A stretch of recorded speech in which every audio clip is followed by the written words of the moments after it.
여러분 반갑습니다. 여러분의 멘탈 전도사 천만수입니다. 오후 시간이네요.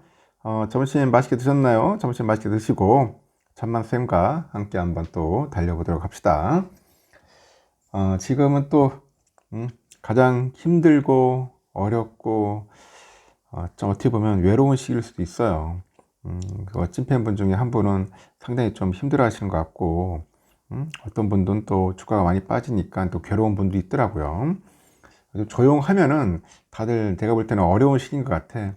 괴롭고 힘든 시기인데 이 시기 또한 또 지나갑니다. 여러분 좀 힘들어도 우리가 기운 내자고요. 천만쌤 또 인생을 좀 살아보니까 어려운 시기를 몇 번이나 겪어봤거든요. 또 시간이 지나다 보니까 또 해결되고 더 잘 풀리더라고 인생사가. 그래 너무 걱정하지 마시고 그럴 때일수록 밖에 나가서 운동도 하고 산책도 하고 꼭 기분 전환하십시오. 커피 한 잔 마시고 그러다 보면은 좋은 일이 가득할 거예요. 천만선도 그렇게 지금 보내고 있어요. 그 인간이라는 자체가 원래 나약해요. 나약하고 어떻게 보면 참 허약하다고 해야 하나, 우유부단하고 그렇습니다.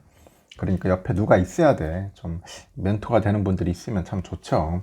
옆에 좀 어려운 분이 있고 하면은 여러분들도 그냥 모른 체 하지 말고 좀 격려도 해주고 위로도 해주고 커피 한 잔 사주고 그렇게 하십시오. 밥도 한 개 사주고 하면 또 좋아질 거예요. 이번 시간은 퇴직연금에 관련된 이야기 할게요. 제가 연금 계좌를 여러분에게 말을 많이 합니다. 연금 계좌에서 주식을 사는 게 좋다.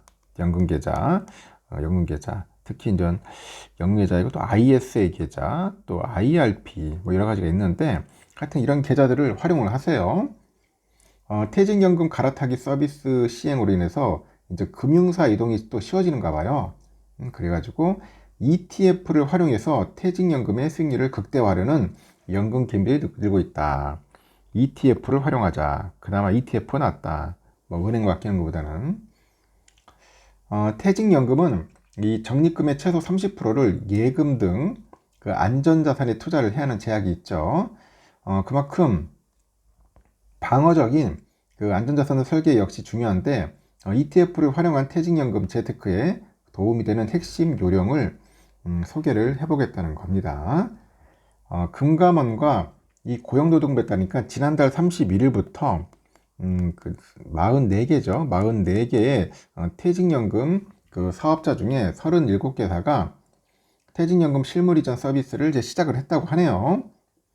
퇴직연금 계좌를 다른 금융사로 이전을 할 때 그 기존에 운영 중인 투자 포트폴리오를 매도하지 않고 그대로 유지한 채 이전할 수 있게 된 거라고 합니다. 이에 따라서 퇴직연금 가입자는 새로 계좌를 옮기고자 하는 금융사에 퇴직연금 계좌를 개설한 뒤에 이전 신청서만 접수하면 돼요. 또 기존의 퇴직연금 가입 금융사에 사전조회 서비스를 신청한다면 어디로 옮길 수 있는지 비교 분석을 할 수 있다는 거야. 만일 ETF로 지적 퇴직연금을 굴리고 싶다면 증권사를 선택하는 게 유리하다고 합니다. 올해 들어서 미국 성장주를 테마로 한 ETF 그 선택지도 넓어진 데다가 뭐 위험자산 투자 비중이 전체 수익률을 판가름하는 핵심 지표로 작용하다 보니까 연금개미들의 ETF 투자 수요가 급증하는 추세라고 해요. 이렇게 은행과 보험사의 퇴직연금 계좌로는 실시간 ETF 매매가 불가능한데 증권사에서는 ETF 집중 매매가 가능하다는 거야. 그리고 ETF 라인업도 증권사가 훨씬 더 다양하죠. 증권사는 700개 이상의 ETF를 제공하는 반면에 은행이나 보험사는 수십 개에 그친다. 그래서 여러분들에게 10번 무조건 증권사를 이용해라. 증권사 이용해서 ETF를 활용하는 것이 상당히 좋다. 뭐 그런 이야기죠. 그리고 일단 비대면 IRP 계좌로 관리 수수료 혜택을 최대한 챙기는 게 이득이다. 그런 겁니다. IRP 계좌를 활용하자. IRP.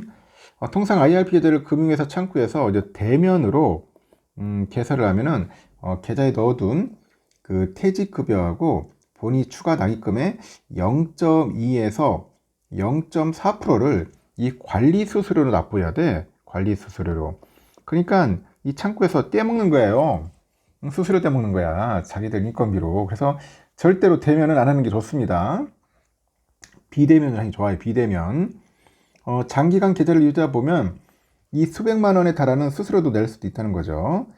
이에 모바일 앱을 통해서 IRP에 가입을 해가지고 수수료 전액 면제를 챙기는 것이 좋다.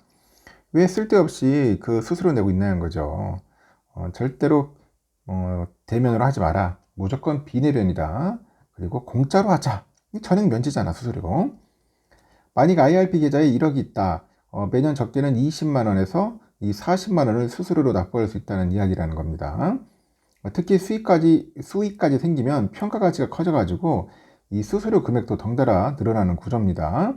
그 중장기 운영 계좌라면 민감하게 수수료를 따져보는 게 바람직하다, 이렇게 조언을 하는 겁니다.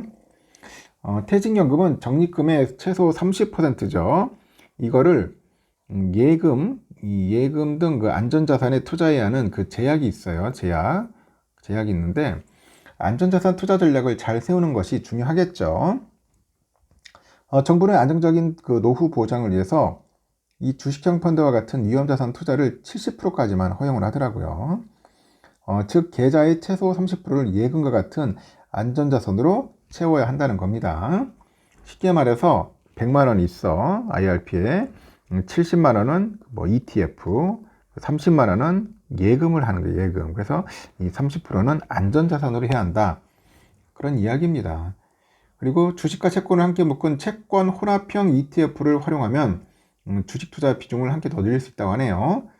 만일 주식이 30%, 채권이 70%에 투자하는 채권 혼합형 ETF를 활용한다면은 이론상 전체 적립금의 79%까지 주식에 투자하는 그런 효과를 누릴 수 있다. 뭐 그런 이야기도 있습니다. 그래서 채권 혼합형 ETF도 잘 활용하면 좋다. 뭐 그런 이야기인 것 같습니다. 실제 그 미래에셋 증권의 퇴직연금 계좌 정보를 살펴보니까 이 장기간 성장성이 유망한 미국 성장주하고 안정적인 국고채 등을 묶어서 담은 채권 혼합형 ETF가 적극적으로 활용을 된다고 하네요. 그 장고 상위권 보니까 타이거 테슬라 채권 혼합 FN, 코덱스 TRF 3070, 그리고 타이거 미국 나스닥 100TR 채권 혼합, 그리고 에이스, 그 엔비디아 채권 혼합 블룸버그 있나봐요. 에이스 거. 뭐 이런 것들을 많이 매수를 하는가 봅니다. 하여튼 미국의 빅테크를 활용해서 그 채권 혼합형 ETF는 상승장에서 개별 종목 그 성장의 수혜를 받는 한편 하락장에서는 안전자산인 채권으로 수익률을 방어할 수 있을 것이다. 그 미국 시장 전반에 대한 투자 비중을 높이고 싶다면 S&P 500이나 나스닥 100 채권 혼합 ETF를 활용하는 것도 상당히 좋다. 이런 얘기를 하니까 여러분들도 보시고 관심 있는 분들은 적극적으로 활용을 잘 해보시기 바랍니다. 알겠죠? 여기까지 하겠습니다, 여러분. 참고하시고 오후에 또 재미있는 이야기로 여러분들에게 다가가겠습니다. 감사합니다.